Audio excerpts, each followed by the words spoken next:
The overall portrait story summary. The Overall Portrait is a story written by Edgar Allan Poe.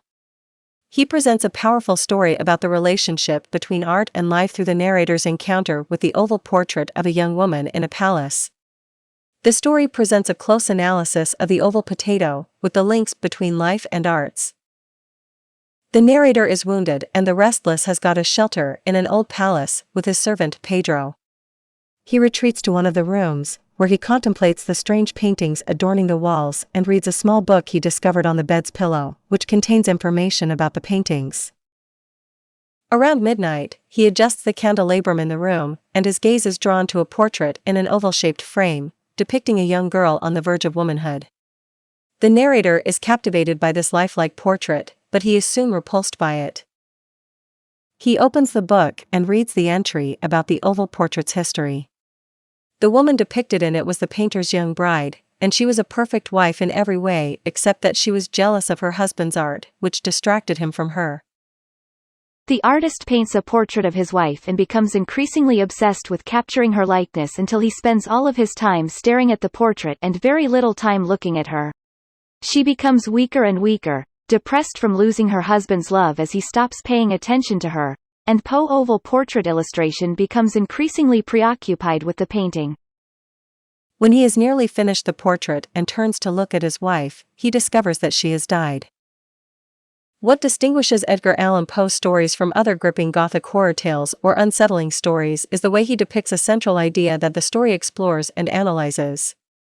The Oval Portrait is a great example of this. It's a story about the uneasy relationship between life and art, as embodied by the young bride and the oval portrait her artist husband paints of her. But it's harder to pin down exactly what the story is saying about the connection between life and art. However, given the story's ending when the bride dies, ironically just after her husband has finished her portrait, with the cry, "This is indeed life itself," it appears possible to posit an analysis of the oval portrait that sees the story as a warning about the dangers of ignoring reality in the pursuit of great art. When the artist loses sight of reality embodied in the story by his devoted, but increasingly frail, wife and becomes engrossed in art itself, he commits a fatal error. Alternatively, we could view the story as less of a moralizing tale and more of a simple exploration of how things are.